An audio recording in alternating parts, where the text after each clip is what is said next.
The campaign against She should be at home, cooking her husband's dinner, probably. I don't know. It depends whether Jacob Rees-Mogg's on air or not. Or Wes, a working class lad from Stepney, who's done good. Metropolitan elite, in other words. Yeah, I've worked with Wes previously. That's not well described Wes. Well, in that case, I have to point out it's hardly a surprise that you're impressed by Keir Starmer's conduct in this situation, is it, Sasha? No, but I think, Keir brought me back to the Labour Party. Oh, okay. I left the Labour Party during the Corbyn years. Don't go there. My inbox is a sewer already. Just leave the magic grandpa out of it, really. But I left the Labour Party during those years. Yes. And, what I wanted was someone who was competent and honest and had integrity leading the Labour Party. And, people say he's a bit dull and a bit boring. Because he is. You know what? He is. He hasn't set the world. I'd take dull now, right, after the last few years that we've had. I'd vote dull, vote often. But he is those things. He hasn't set the world on fire. He isn't like a perfect leader by any stretch of the imagination. But I think when he says that the truth is more important to him, or integrity is more important to him than his career, oddly, I believe him. Yeah, and that's what I want from a Prime Minister. I'm actually not bothered by the showbiz. No. I don't want I want someone who I know will run the country in a sensible, pragmatic way, and will do the right thing because that person knows the difference between right and wrong, and not someone who's... Well, we might be slightly mythologising it. I mean, it is, because as you've pointed out, politically, it's arguably a win-win for the movement, for the Labour Party, for the opposition. If he goes, the replacement might have a little bit more stardust, a little bit more electoral appeal. If he stays as a man of proven probity, or even further proven probity and integrity. So, I mean, but then you have to factor in the fact that he's not going to walk away from being leader of the Labour Party with a spring in his step, is he? He's going to do it with a heavy heart. That's literally what self-sacrifice means. Yeah, but that's what I want to see from a political leader. I want someone who, when the big decisions have to be made, they do it for the right reasons, and they do it because actually leadership is sometimes about self-sacrifice. It's not about how you stay at the top, which is what we have. Well, I know. I mean, the contrast is so huge. I actually think it explains the tailspin of the client journalists that you describe, because they literally don't know what to do. I'm just returning back to some live commentary, and you're going to think I'm joking, but there's now a car going through a doorway with two sort of mini crowns poking out the back windows. Have you ever seen that before, Sasha? That's quite impressive. That sounds an impressive car. I presume that what's it called? Is it a staff or a sceptre? Is it a sceptre? I think it's a sceptre, yeah. The sceptre is so long that the top of it was poking out the back window of the car. I've never seen that before. Surprised he hasn't got a bigger car. I'm surprised he hasn't got a bigger car, although it's quite a narrow archway. Do you think the narrowness of the archway might determine the width of the car? They should have got a shorter sceptre or bigger car, Sasha? What's it going to be? I think Prince Charles might be worried about the environment, so he's probably going for the smaller car today. Very nicely put, very diplomatically put. I kid you not, you think I'm making this up? There was two sceptres poking out the back of the car. There, now they're being shouldered by a couple of fellas who are being saluted by some soldiers. This is my little David Gilmour tribute as the Queen's speech approaches, delivered for the first time, of course, by Prince Charles today. Prince Charles, of course, is called Charles and is also a prince, a honour that was bestowed upon him by dint of his mum being a queen. And that is the Queen's speech is named after. She is sadly indisposed today due to mobility problems, but there are lots of soldiers in bearskins and several flags, almost as many flags as at a Priti Patel press conference, currently adorning the roads. Not that many people there, as far as I can tell. The second sceptre consists of an artefact called the cap of... I'm now waiting for Sky News's maintenance. Thank you. I was just waiting for Sky News's subtitles to catch up with the events. Thank you, Sasha. Barry's in Edgware. Barry, what do you reckon? Good morning, James. Nice to talk to you again. Right. Yes, of course, Keir is a man of integrity. He's Say done the of course. absolutely right thing. Yeah. Well, yes, but he's a lawyer. Whoever has decided they're going to interview, and I believe they're going to interview him in person, must be terrified. I'd hate to interview him. He must be the worst people in the world. What's the worst that can happen? It's not like he's up for, something really kind of that hurts people. Do you see what I mean? It's not like you've got a paedophile or a murderer in front of you or anything like that. No, but he's a forensic man. I think that everything's in the detail. He said he will resign if he's found guilty. He doesn't have to accept a fixed penalty. He does now politically. He hasn't said I'll appeal it. He said if I'm found guilty, I'll resign. I think the legal brain comes in before that, Barry. I think he's weighed it up use it with his DPP hat on, and he said what he said all along. He said I probably swore that. Not a prayer absolutely no chance I'm going to get done for this. So that is what I think underpins the decision in a cynical sense, if you need to be. But you're talking about appeal, James. He doesn't have to accept the initial penalty ticket. He can actually ask for a hearing in court. Yeah, but I don't think he will. I think if he gets the initial penalty ticket, he'll resign. I really do. I don't think he will. No. I believe the outgoing chief of police in Durham, who was currently in post when this happened, has said he should not be investigated. I think that was in the news last week. But well, they've seen all the evidence, so who's bound to pressure where, I do not know. It's the same force that didn't investigate Cummings for doing something that was clearly more egregious than what Keir Starmer is accused of. So these are strange times. Do you want to know something even stranger? Go on. December 2020, the Sun newspaper had a massive shindig in their own offices. But thankfully, Barry, as a former copper, I know you'll appreciate this, they undertook their own investigation and released a press release saying that appropriate measures had been taken. So that's okay, am I right? Yeah. That's absolutely... You do your own investigation, so that's fine. They don't mention that, do they, when they're writing end of the Keir Show headlines? Whether or not any of the journalists responsible for this appalling exercise in propaganda actually attended the Christmas party, which I think by any reckoning was illegal, I don't know. Because if it was my office Christmas party, they'd be the last people I'd invite. But then again, everybody's different. A little bit more on this. Catch up with Matt Westfall, find out about his latest attempts to help the people of Ukraine and how perhaps you can help him. Theo Osherwood will be with us. But the question I kind of missed out on is a couple of later callers nudged towards it. Well, what does this do to Boris Johnson? What does Keir Starmer's blatant display of integrity do to a Prime Minister who has never really been accused of having any? On your radio, on Global Player, and Play LBC. leading Britain's conversation, this is LBC. From Global's newsroom at 11 o'clock. A government minister has promised the Queen's speech this morning will contain assertive new measures to help people pay their bills. Prince Charles will deliver the address on the government's plans, taking the Queen's place because of the monarch's mobility issues.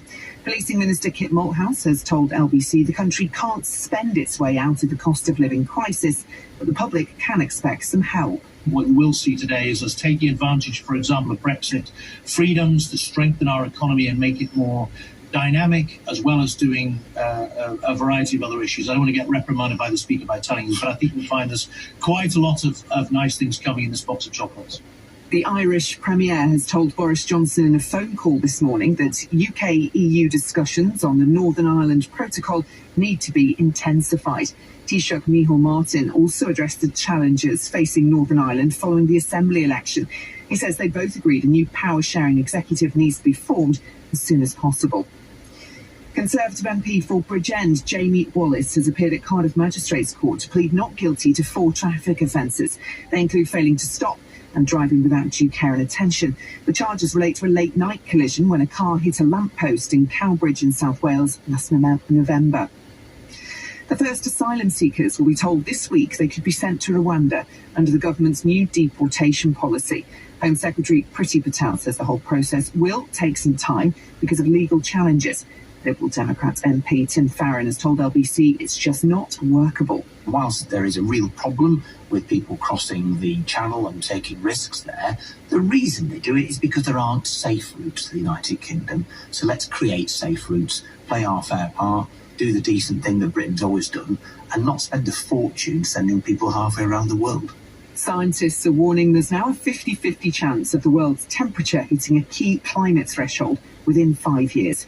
Nations are aiming to avoid a 1.5% increase compared to pre-industrial levels. In the city, a short time ago, the FTSE 100 was trading up 65 points at 72.82. The pound buys $1.23 and €1.16. The weather, cloud and patchy rain gradually clearing southeast England, then most southern areas reasonably warm with some sunshine, just isolated light showers. Further north, sunny intervals and showers with some hail and thunder possible.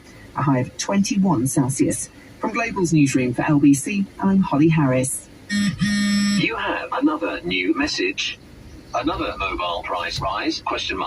This is Sochi EE key. Woozy face with uneven eyes emoji, smiling poo face emoji.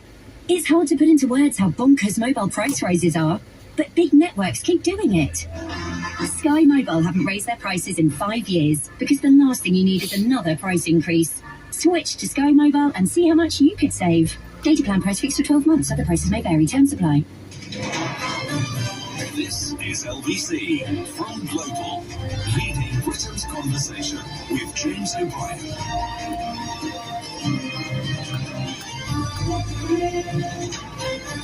4 minutes after 11, the rather splendid Bridget Christie puts it better than I have managed to today. This will not shame Boris.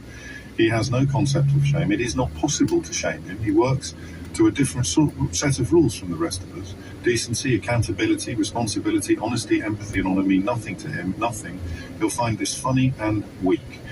Concurring with my suggestion earlier that Keir Starmer's blatant display of probity and integrity would probably prompt laughter from Boris Johnson and his closest cohorts, but not, of course, from everybody in the party. Some of them will be sitting there today, and particularly last night, thinking, hang on, I thought we were the sort of honourable guys. I thought we were the good guys. I thought we were the party of integrity and honesty. Anyway, back to that a little later. Queen's speech on the way, and Matt Westfall is with us now. Matt, you'll remember, is the London taxi driver who led a phalanx of cab driving colleagues to Poland to initially deliver some aid there in physical form, but then as the trip progressed, they ended up ferrying people all across Europe. They even went south of the Danube, I'm told, which is quite a breakthrough for a London cab driver, as many people listening will know. And Matt joins us now to tell us about the next scheme. You've got another campaign afoot, Matt. What's it all about, and why are you doing it?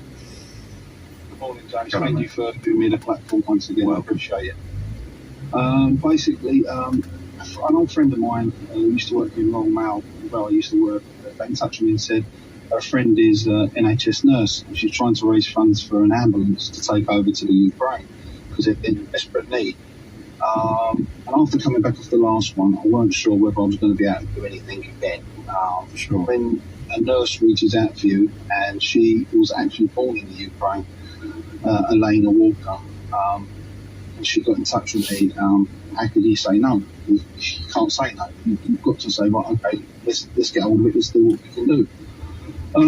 So we pushed away, we've asked around people, and Lee DeCosta at Cab Vision stepped up to the plate once again, donated a substantial sum of money. I've got a guy called Kevin in Gray's service station. He's donated a crew van that we can take as a support. That means we can actually bring people back as well into Europe, because it's a six-seater. Which allows us to do two things: not only deliver the ambulance, to help out with the refugees again as well. But why I'm on here this morning is that is to try and get some more money. We need money for fuel, crossings, basically to get us there and back. And the ambulance will stay there, will it, Matt? The ambulance is theirs. We're going to fill it with medical aid. Yeah. And we'll meet in some of Alina's family at the border at Medica. They will take the ambulance, an ex-London ambulance. They will take it through, and it's theirs to keep forever, ever, as long as they need it. It's fully serviceable. Everything's working on it. It's being serviced and MOT'd as we speak. So I'm just got now. Obviously, we've got to pay for a month's insurance and tax because obviously we've got to drive it through. So we're just looking for some support for the process so we can get this ambulance out there as soon as possible. And is it the same? Is it the same Just Giving page as the original appeal to buy the ambulance, or is it a different one? It's the same as to buy the ambulance. It's the exact one. Just Giving Elena Walker is her name. It's Just Giving Elena Walker. I think you did share it for me, which was fantastic. I'll share it again. I'll share it again when we bid each other farewell. So that is just to put the icing on the cake of the campaign, really. So that it's just to get us there and back. Basically, the ambulance is now purchased, which is fantastic. We just need to get it out there. I mean, I spoke to Elena. She's nervous about coming on the show, and she's very nervous. She's very moved. You know what, James? She's sat here for 3 years nursing us through this COVID. How can I say no to the lady? She's such a lovely human being, and I just want her to have the feeling I got when I helped her nation, because it's her nation. I want her to have that feeling. because she feels as though she's not been able to do anything. I understand. So it's tough. You've got to help if you can help. If you can, I mean, you can't. That's fine as well. It's you can't say fairer than that. You can't. No.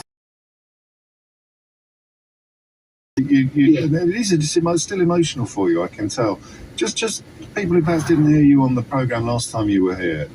You undertook the trip with a bunch of colleagues, and it affected you in ways you really weren't expecting, didn't it? No, absolutely, James. Absolutely. I'm a changed man. I'm a changed man now. I try to do the right things all the time, not the wrong things, and try to do. I don't know. It's so emotional. I can't really. I'm not eloquent enough to use. I'll have to have your words that you could use, because I could describe it so much better. Shut up. Actions speak louder than words, mate, and you're doing the action. My friend, it's something that has really changed me for the rest of my life. You have to see these people. Now, Andrew Fuller, one of the guys that come with us, he actually went out there again. I saw. He said this little story, and he arrived back yesterday. He went out through to Krakow and to Medica. He took a load of aid out there, and he brought an old couple back. This old couple in their late 60s barely could speak a word of English, but this time he took an iPad with him to translate and put it on the side so they could converse on their trip. It turns out the lady, she's got cancer. Right. And there's no other place in Munich that do the medical help. So he took them, drove through Slovakia, put them up for the night in Slovakia, then drove them through to Munich. Yeah. And during that journey, some of the stuff that they've said, they've got 4 children, 2 sons and 2 daughters, and the stuff that they've witnessed out there, and they come from Odessa, which is one of the most potent places that's been hit hardest. Still under fire. Some of the stuff that these idiots try to say is social media stunts. Yeah, sure. It's not. I'm telling you, these people, Guy Math, has told Andrew that people, kids have been raped.